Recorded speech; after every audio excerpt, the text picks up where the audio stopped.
Boa noite, irmãos. Eu sou Ailton de Oliveira, sou eu e minha esposa Júlia, nós somos líderes de jovens casados na Igreja Presbiteriana do Pichincha, sob a direção do reverendo Fábio Castro, que é o pastor da igreja. Hoje nós vamos fazer um estudo bíblico sobre os concílios da igreja, E o que vem a ser um concílio? É uma reunião de líderes da igreja para tratar de assuntos a respeito da comunidade de fé. E isso é uma atividade que acontece desde o início da igreja cristã.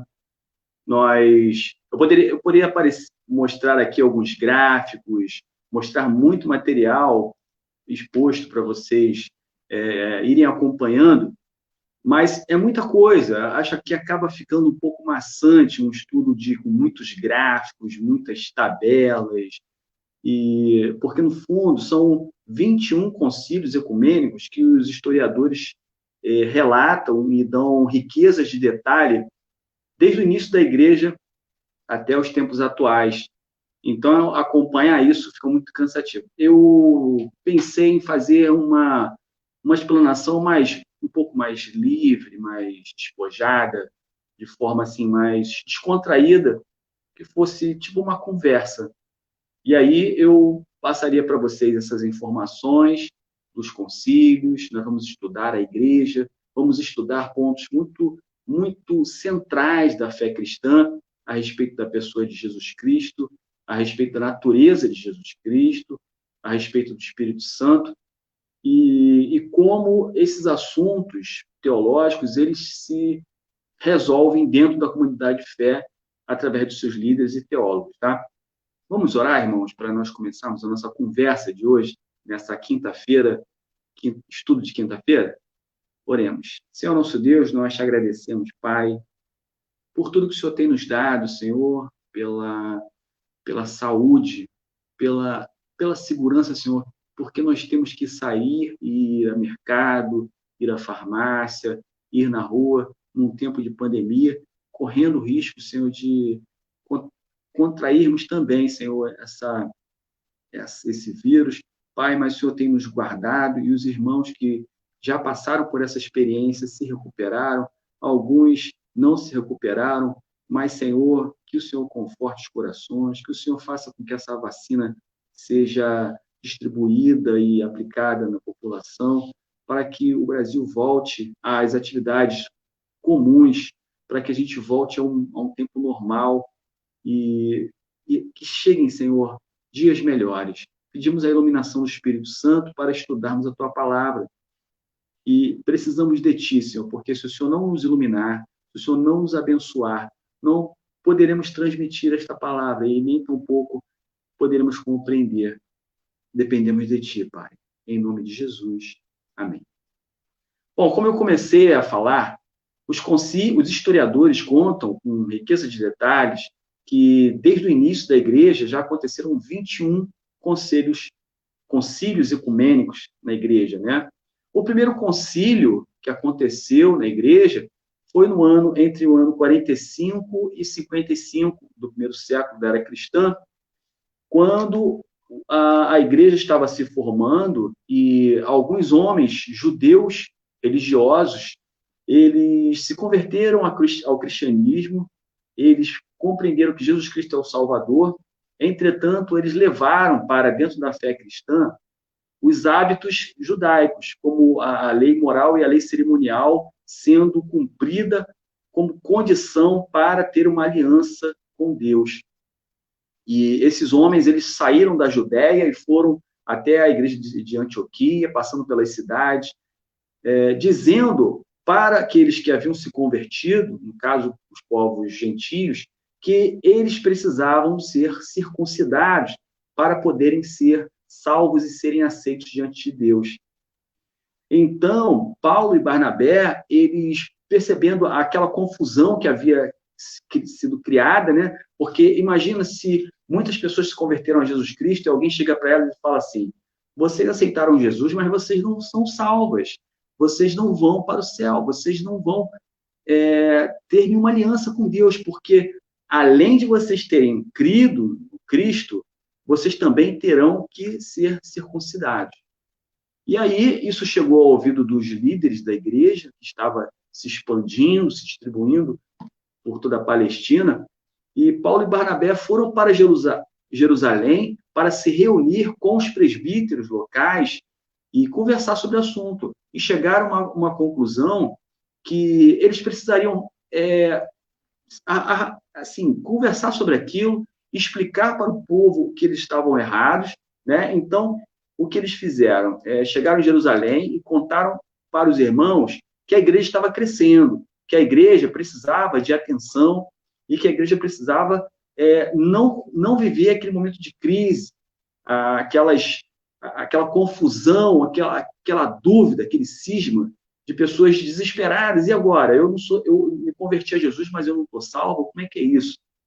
Então, depois de muita confusão, esses homens se reuniram na igreja de Jerusalém, né? Então, Pedro estava ali reunido no primeiro concílio, concílio de Jerusalém, por volta do ano 50, e Pedro se levanta e ele fala, né? Pedro disse que Deus havia dado o Espírito Santo também aos gentios. Disse que os fariseus estavam colocando uma carga da lei nas costas dos gentios que era indevida. Porque Pedro explica, né? Irmãos, vocês carregam uma carga muito pesada dessa lei e tentaram ser salvos pela lei. Só que vocês falharam, vocês não conseguiram ser salvos através da lei. Mas Jesus Cristo veio e cumpriu a lei e pagou com seu sangue a culpa dos nossos pecados. Então, nós temos acesso a Deus através do sacrifício de Jesus Cristo. E aí, Pedro diz que eles não deveriam mais se preocupar com essa questão de cumprir a lei para terem a redenção diante de Deus. E nem tampouco ficar ensinando isso para as pessoas. Então, Paulo e Barnabé reforçam o discurso de Pedro, se levantam e falam, e, por fim, Tiago também se levanta e reforça, dizendo que a salvação estava na fé em Jesus. Tiago, ele sugere que eles escrevessem uma carta, e essa carta direcionada à igreja de Antioquia, ao povo gentio, aqueles que haviam se convertido a Jesus Cristo, às igrejas, né? Recomendando que eles não fizessem certos hábitos que fossem pecados, né? Era uma carta doutrinária, né? A carta dizia que eles não comessem carne oferecida a ídolos, ou que tivessem ou carne estrangulada, né, de animal estrangulado, e que também não cometessem imoralidade sexual. Mas, sobre a questão de ter que ser circuncidado, eles não precisariam mais. Mas o cumprimento da lei cerimonial, esse cumprimento não era mais necessário. Então, as igrejas ficaram muito satisfeitas, eles ficaram muito felizes em saber disso. Ai, que bom, que paz. E a igreja voltou a respirar aquele sentimento, alegria que conta lá em Atos capítulo 2, né, que 3.000 se converteram, depois, mais adiante, 5.000 se converteram, e a igreja volta a respirar esse ar de felicidade, de salvação, de paz em Jesus. Depois disso, Paulo e Barnabé, eles resolvem visitar outras igrejas e também espalhar essa notícia. Esse foi o primeiro concílio da igreja cristã. Depois desse ano 50, muitas coisas aconteceram até os próximos concílios, né? Depois acontece a segunda viagem missionária de Paulo, que aconteceu por volta do ano 50 e 52. Depois, no ano 51, Paulo vai escrever as epístolas de 1ª e 2ª Tessalonicenses. No ano 53 a 58, acontece a terceira viagem do apóstolo Paulo. Anos 54 e 57, Paulo escreve a epístola aos Gálatas. 57 também escreve a 1ª e 2ª epístola aos Coríntios. Ano 58 escreve a epístola aos Romanos. E no ano 59 a 60 acontece a 4ª viagem do apóstolo Paulo à cidade de Roma, e ali ele também fica preso, e também começa a escrever outras cartas. Ele escreve do ano 61 a 63 a Epístola a Filemon, a Epístola aos Colossenses, Efésios, Filipenses, Tiago, e Depois, nos anos 65, são escritos os evangelhos, né? É escrito o Evangelho de Marcos, depois a Epístola de Timóteo, a Epístola de Tito. E em 63, 64, da era cristã, o apóstolo Tiago é martirizado e Paulo é levado preso em Roma, né? Ele fica preso lá. E no ano 64 também é escrita a primeira Epístola de Pedro, 67, Epístola de Timóteo, Epístola de Hebreus. Bom, em 68 ao ano 70 é escrito o Evangelho de Mateus, o Evangelho de Lucas e Atos dos Apóstolos. Bom, agora eu vou dar um pulo aqui para o ano 70 e 90, é escrito a Epístola de Judas, e nos anos 90, o Evangelho de João, primeira, segunda e terceira Epístola de João, e o livro de Apocalipse. Bom, depois de escrito o livro de Apocalipse, eu vou dar um pulo aqui para o próximo concílio. Como eu falei no início, os historiadores falam de 21 concílios ao longo da história da igreja até os dias de hoje. E foram muitos assuntos. No primeiros 100 anos, né, no ano 50, né, que houve o Concílio de Jerusalém, o problema era a questão dos gentios convertidos. Mas os próximos concílios, que vou falar aqui do próximo, que é o Concílio de Nicéia, que aconteceu no ano 325, e são outros assuntos. Começam a falar sobre Deus, sobre Jesus Cristo, sobre Maria, sobre o Espírito Santo, sobre a encarnação de Cristo. Então, eu vou falar sobre os sete concílios ecumênicos que formam a base cristocêntrica da nossa teologia, que é discutida hoje na igreja, e que depois ela é aperfeiçoada no século XVI através da Reforma Protestante. Então, nós vamos falar um pouco sobre o primeiro concílio de Nicéia, que aconteceu no ano 325, o primeiro concílio também de Constantinopla, que aconteceu em 381, o primeiro concílio de Éfeso, que aconteceu no ano 431, concílio de Calcedônia, 451, segundo concílio de Constantinopla, ele recebeu esse nome por causa de Constantino, né, no ano 553, e o terceiro concílio de Constantinopla, 680, e o segundo concílio de Nicéia, no ano 787. Vamos começar pelo concílio de Nicéia. Ano 325 depois de Cristo. O imperador era Constantino, imperador romano. O papa era São Silvestre. E a mãe de Constantino, ela era cristã. Então, pode-se entender essa proximidade do imperador com os cristãos. Os romanos, eles tinham uma característica religiosa muito interessante, de uma abertura dessa pluralidade com todas as religiões. Os romanos, eles queriam ser politicamente corretos, eles queriam ter uma nação em paz. Então, eles aceitavam todas as religiões, eles aceitavam com muita facilidade. Já os judeus e os cristãos, eles adoravam a um único Deus. Os cristãos, eles ofereciam essa resistência.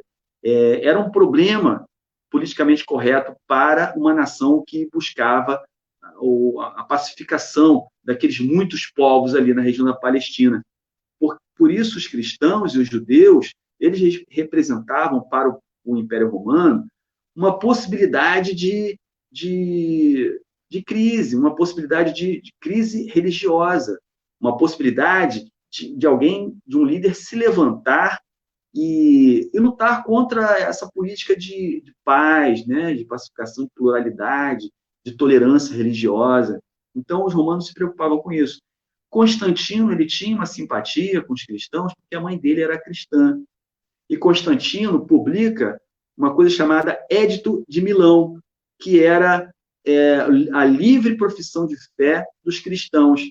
Os cristãos haviam vivenciado experiências muito ruins antes de Constantino, passando por Nero, Trajano, né, Eutico Epifânio. Esses imperadores eram muito cruéis. Esses imperadores, eles maltratavam os cristãos, eles forçavam os cristãos a negar a Cristo, e se eles negassem a Cristo, eles eram reintegrados à sociedade e tinham a oportunidade de viver uma vida normal, mas aqueles que não negavam a Cristo, eles eram mortos, queimados, jogados na arena para serem devorados por leões, e era ali uma atração, né? Um entretenimento para aquele povo que estava ali na arena assistindo um espetáculo de sangue, um espetáculo de morte.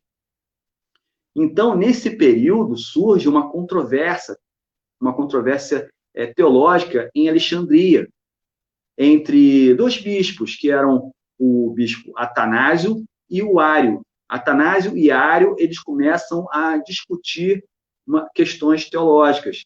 E essa biblioteca de Alexandria, né, ali na África, né, no norte da África, era maior, né, era maior acervo histórico de livros, de escrituras, né, do mundo inteiro, porque Alexandre o Grande havia, no seu período de dominação, a sua característica era reunir culturas.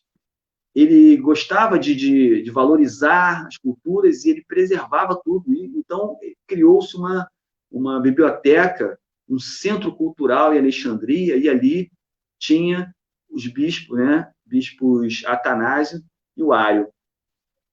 Essa controvérsia que surge, né, era a heresia de Ário, que defendia que Jesus era subalterno de Deus Pai.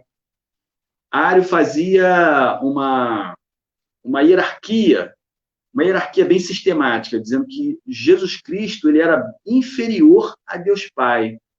Jesus Cristo não era substância de Pai, ou seja, do Pai, né, a mesma substância, segundo Ário. A segunda pessoa da Trindade, que era Jesus, não era considerado por Ário como Deus. Para ele, Jesus Cristo não era Deus. O imperador romano, Constantino, então, ele convoca um concílio no Palácio Imperial de Nicéia para poder discutir essas questões. Isso é algo que acontece nas nossas igrejas, essa coisa do concílio. O conselho da igreja se reúne, no mínimo, 3 vezes, de 3 em 3 meses, para discutir assuntos da igreja, assuntos espirituais, assuntos administrativos, assuntos de cunho social, pessoal, enfim, sobre a doutrina, sobre a vida da igreja. E também o conselho pode colocar na sua pauta algumas questões teológicas para debater.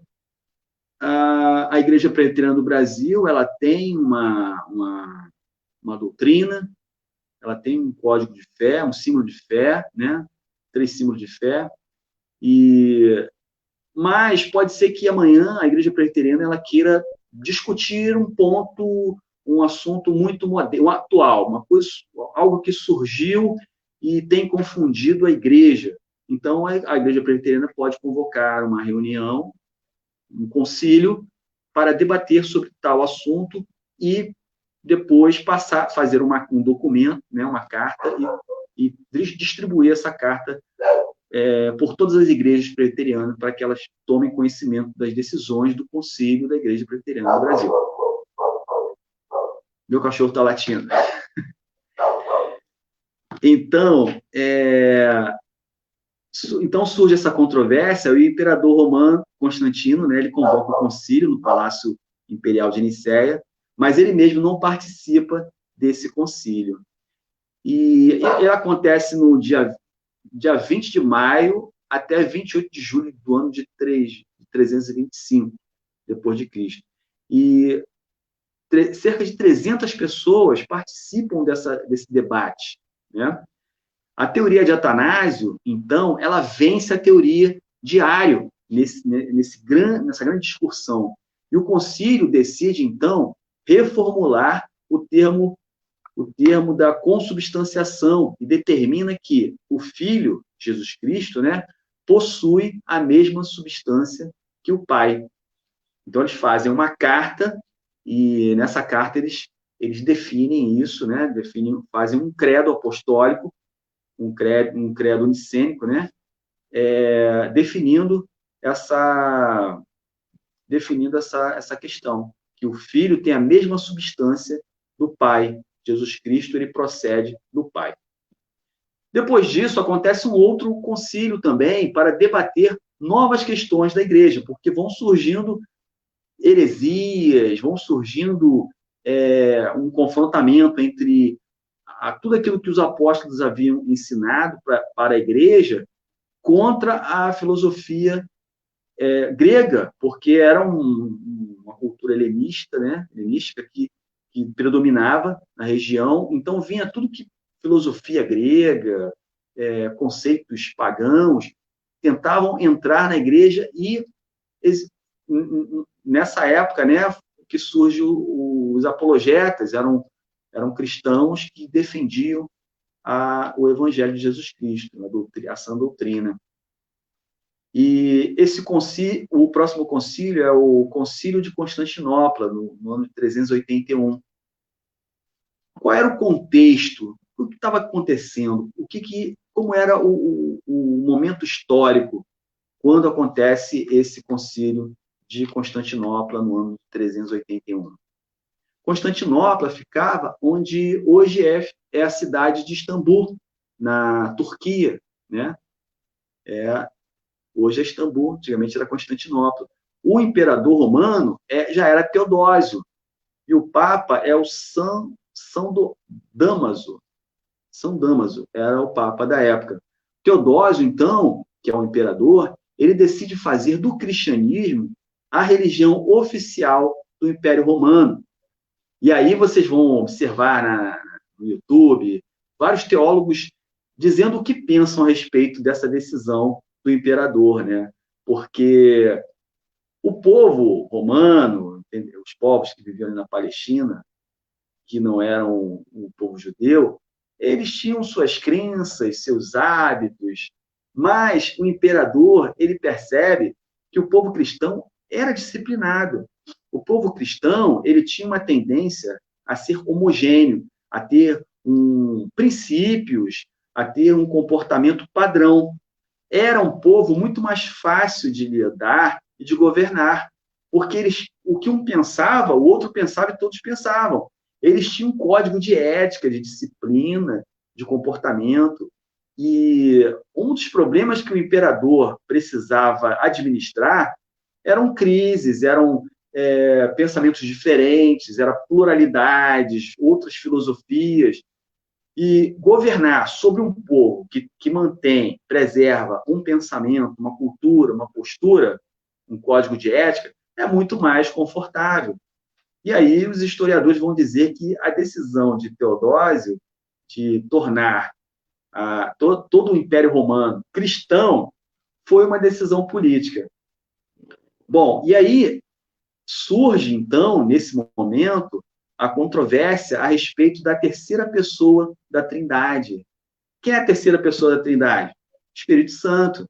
E aí começavam a perguntar, e o Espírito Santo? O Espírito Santo é o quê? O Pai é o Criador. O Pai governa todas as coisas.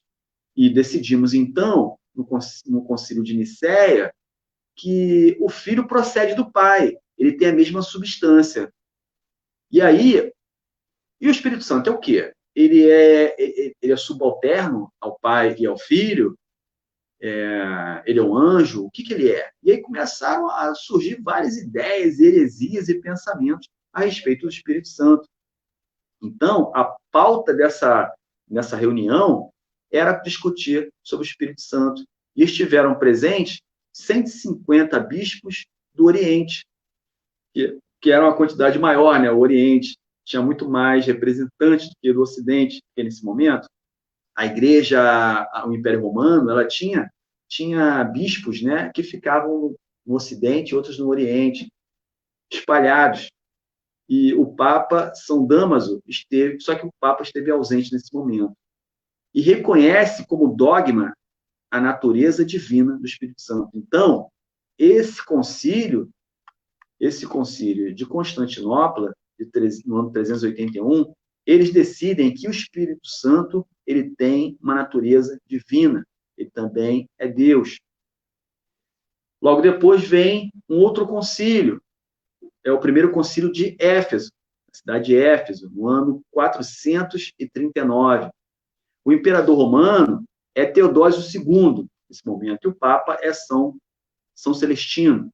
Surge, então, a controvérsia a respeito da natureza divina de Jesus. Né? Tá tudo bem, Jesus Cristo procede de Deus, mas aí começaram a falar, e agora? Mas Jesus, Jesus carne, né? Porque ele se encarnou, e a coisa se desdobra, eles começam a perguntar, mas como é isso? Como pode isso? Jesus Cristo ele se transforma em carne, mas ele sangrava, mas ele sofria, ele comia.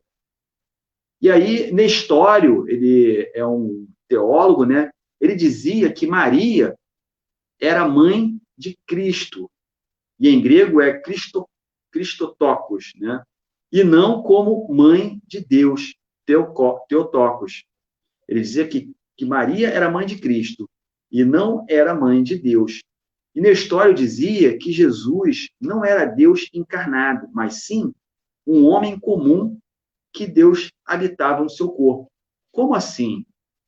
Bom, ele está querendo dizer o seguinte: Jesus Cristo havia nascido de Maria, como uma pessoa normal, como eu e você, e aí veio Deus e entrou no corpo desse ser humano, que se chamava Jesus, e começou a viver dentro dele.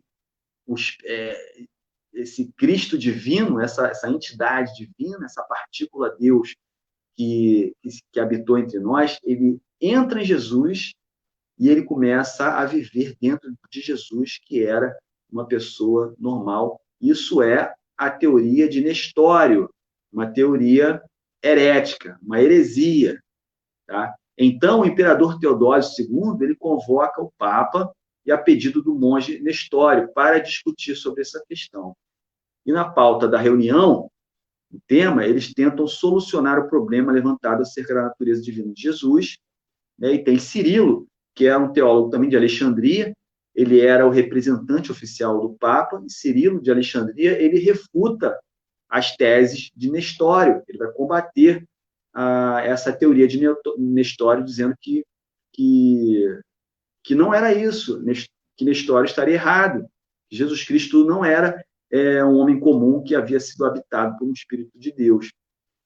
A teoria de que Jesus é Deus encarnado, então, ele vence.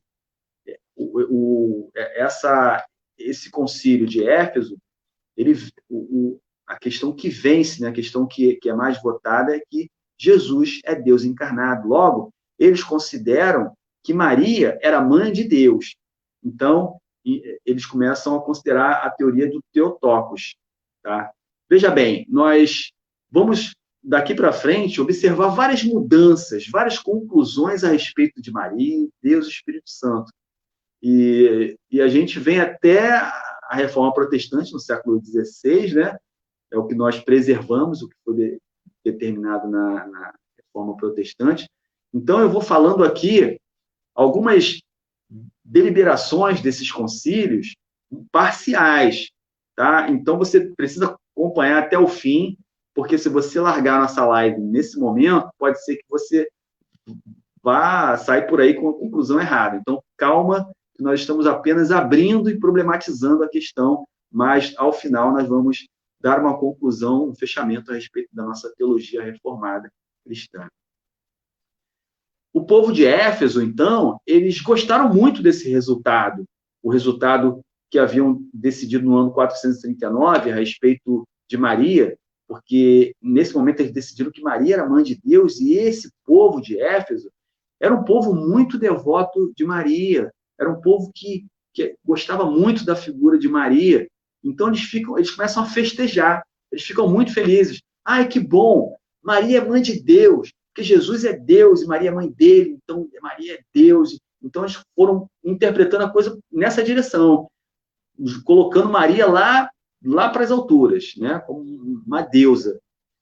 Por isso eles festejaram a decisão do concílio a favor do Theotokos. Os desdobramentos dessa conclusão, desse concílio, em 448, Eutiques é condenado como herético. Né? Em 449, Teodósio II convoca outro concílio em Éfeso e inocenta Eutiques, né, que ele tinha essa ideia de que Jesus não era Deus, que Maria não era mãe de Deus. E este concílio, cujos resultados foram derrubados em Calcedônia, ficou conhecido como Sínodo Roubado, ou Latrocínio de Éfeso, porque a Igreja do Ocidente teve muita dificuldade de considerar essas decisões desse concílio. E o próximo concílio, que aconteceu no ano 451, foi o concílio de Calcedônia. Em Calcedônia, o Papa era o Leão I Magno. O imperador romano era Marciano. E ele reacende, e nesse momento, né, reacende a controvérsia entre o monofisismo, né, que o monofisismo significava o quê? Significava uma natureza de Cristo.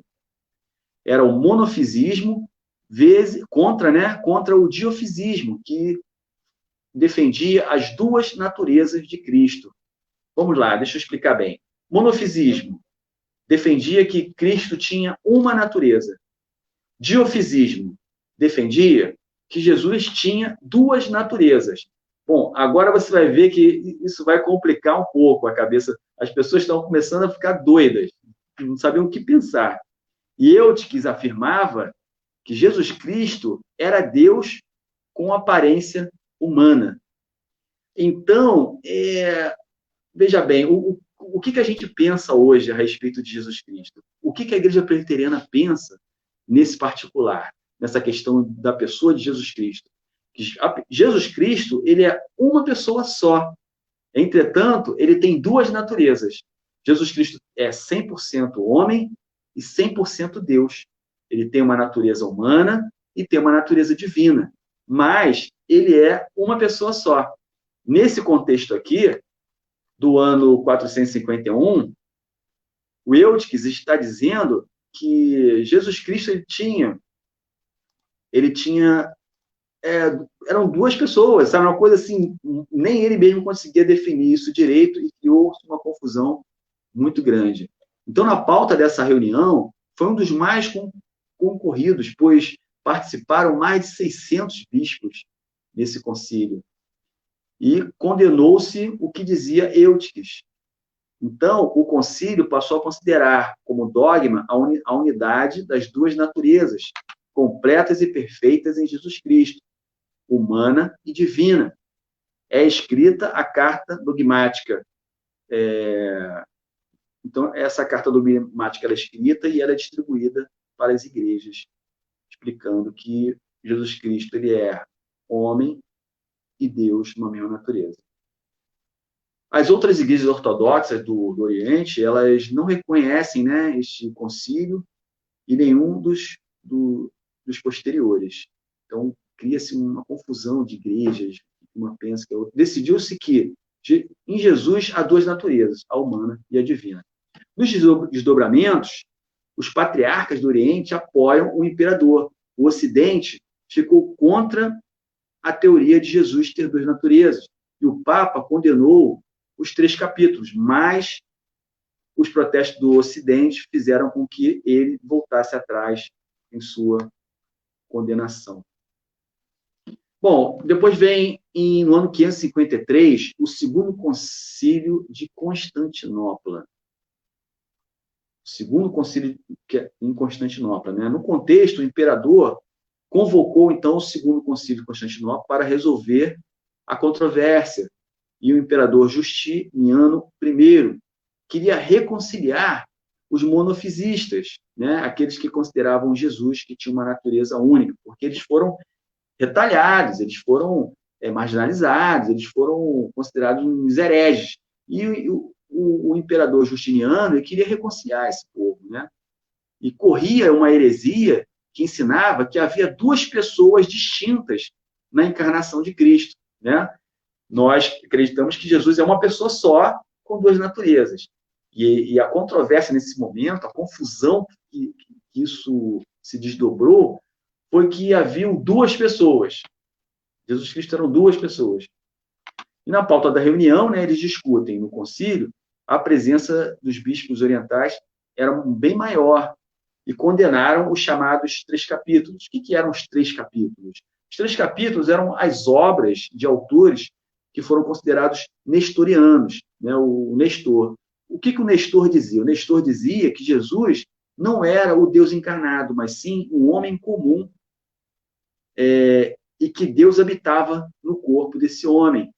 E aí, depois que Nestório ele sai com essa heresia, com esse pensamento, essas ideias, e começa a difundir essa teoria, começaram a se escrever livros, né, documentos, pareceres, enfim, aí lançam o chamado 3 capítulos, que eram as obras desses autores que reforçavam o que Nestório pregava.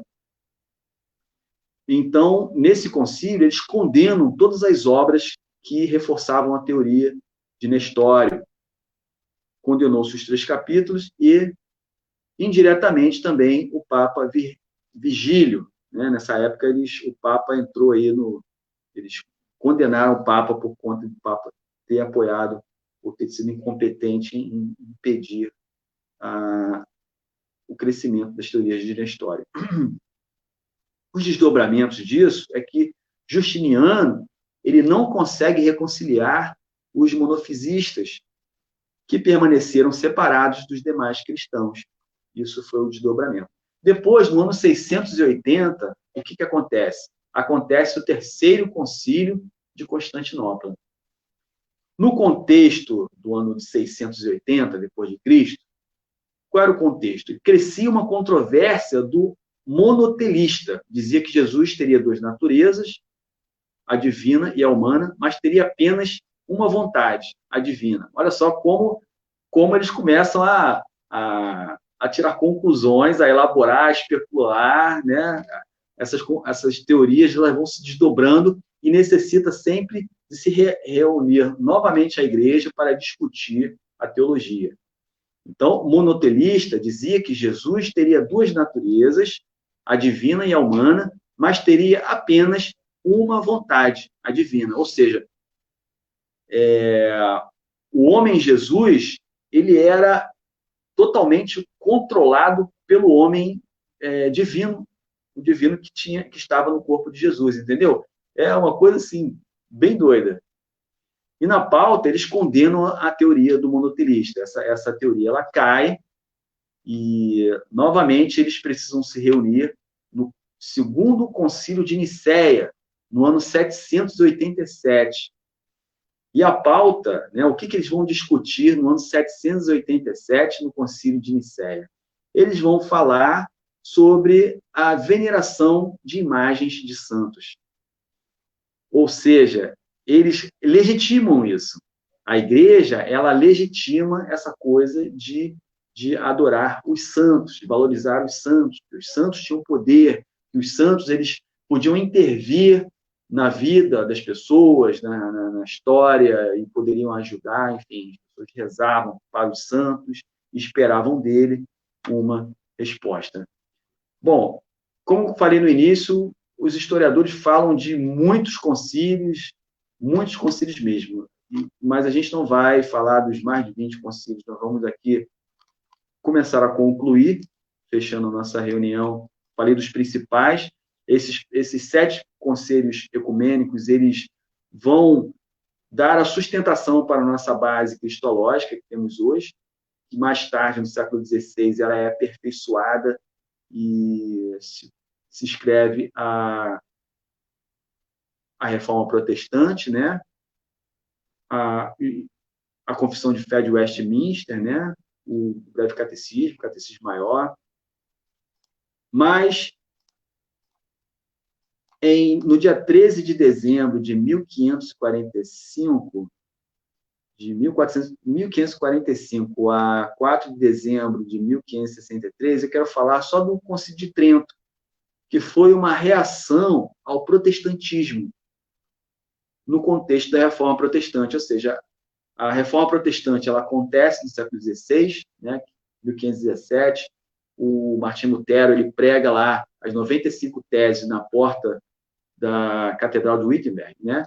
Ele prende lá e depois ele entra em conflito, ele rompe com a Igreja Romana, ele é perseguido pelo Papa, ele é excomungado, ele é considerado como um herege, ele tem que fugir, se esconder para não morrer. Enfim, a história vocês já conhecem, mas a Igreja reage a tudo isso, essa reforma protestante. Os protestantes começam a crescer, a se espalhar pela Europa, Espanha, enfim, depois Inglaterra. Os cristãos que são expulsos, por exemplo, da Espanha, lá da Maria, chamada Maria Sanguinária, eles vão desses cristãos protestantes, eles vão parar lá na Inglaterra, que mais tarde, no reinado de Henrique VIII, quando Henrique VIII ele rompe com a Igreja Romana, esses protestantes eles ganham espaço e começam a crescer dentro da Inglaterra. E aí fica Lutero lá na Alemanha, Calvino lá na Suíça, em Genebra, né? Tem também Savonarola lá na Itália, se eu não me engano.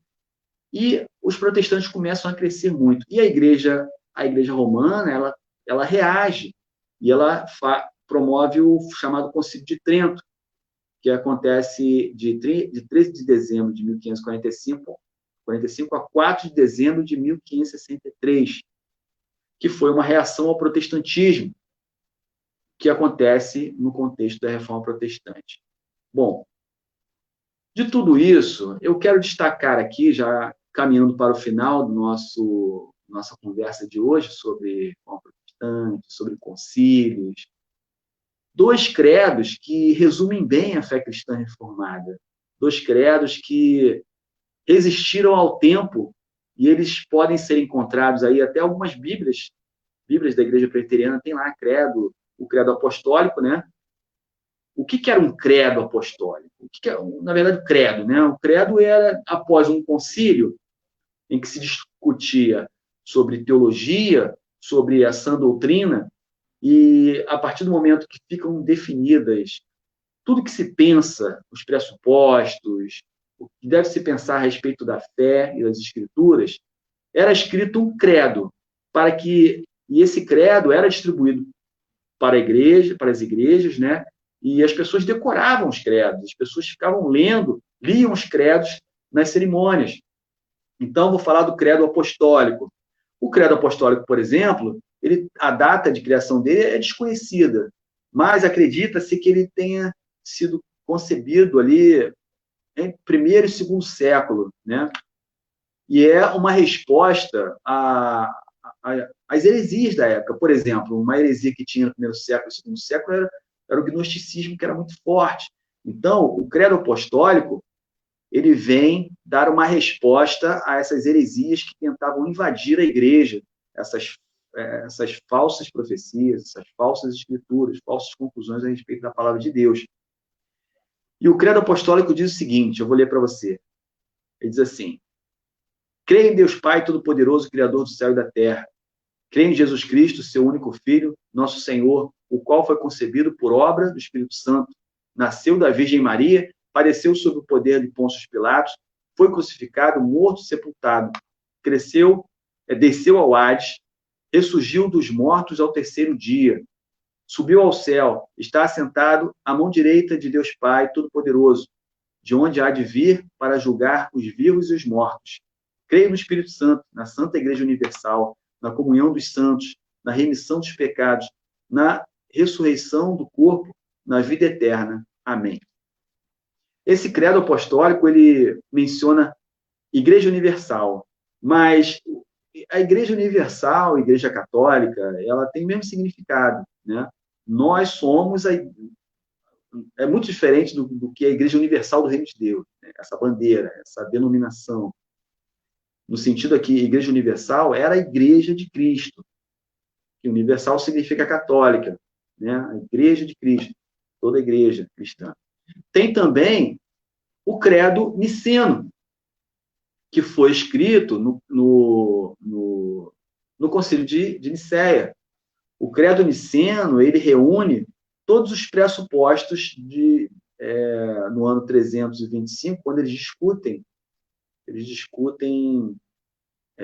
todos aqueles conceitos, né, a respeito da teologia, combatendo as heresias. Então, ele diz o seguinte: credo niceno, olha só. Creio em um Deus, Pai Todo-Poderoso, Criador do céu e da terra, e de todas as coisas visíveis e invisíveis, e em um Senhor Jesus Cristo, unigênito Filho de Deus, gerado pelo Pai antes de todos os séculos, Deus de Deus, luz da luz, verdadeiro Deus de verdadeiro Deus, gerado não feito, de uma só substância como o Pai, pelo qual todas as coisas foram feitas, o qual por nós, homens, e por nossa salvação, desceu dos céus, foi feito carne pelo Espírito Santo da Virgem, foi feito carne pelo Espírito Santo da Virgem Maria, e foi feito homem, e foi crucificado por nós sob o poder de Pôncio Pilatos.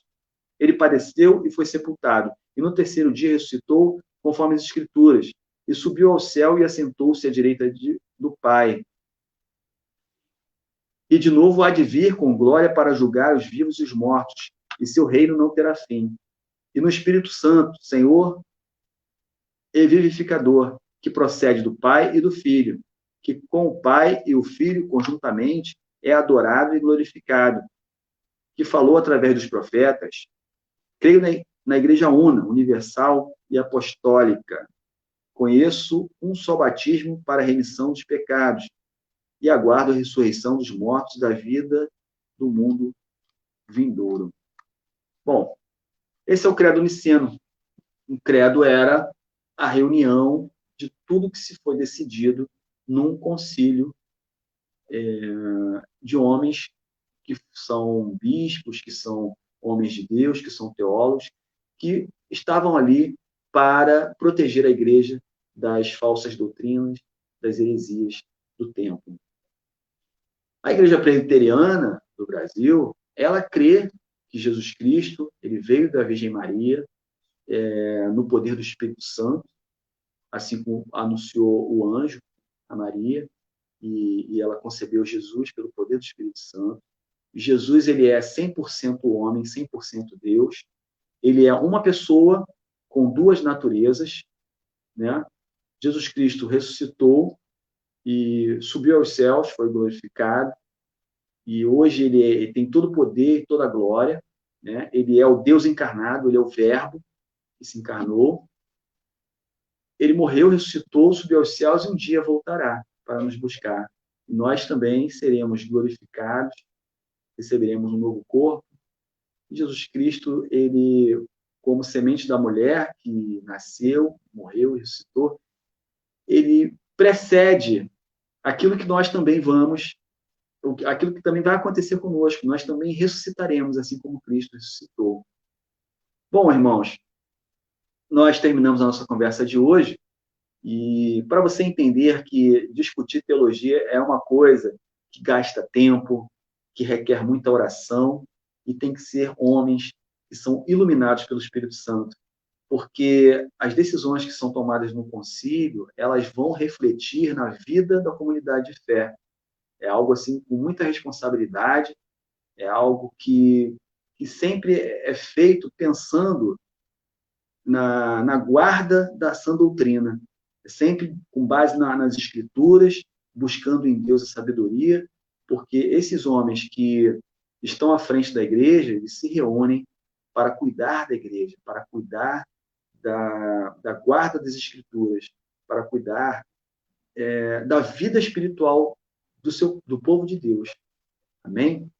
Bom, agradeço a vocês que nos acompanhou até essa hora, nesses momentos em que nós estivemos conversando. Vamos ver aqui se tem algum comentário.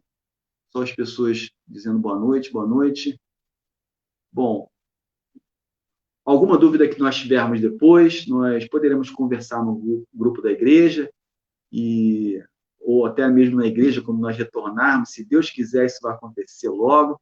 Eu vou orar para nós terminarmos, vou orar por você, pela sua família, pela nossa vida espiritual, pelo nosso pastor Fábio Castro, pelo conselho da igreja, pelo trabalho social que é feito na nossa comunidade de fé, e pedir que Deus proteja nosso coração, para que nós nunca sejamos atraídos, seduzidos pelas doutrinas falsas, que nós tenhamos a direção de Deus e nós saibamos buscar a direção de Deus e não desviar dela, porque Deus ele está sempre ao nosso lado através do seu ministro, através dos professores de escola dominical, através das escrituras, da Bíblia, nos oferecendo um caminho sólido para caminhar nessa vida, porque a palavra de Deus é luz para o nosso caminho. Vamos orar?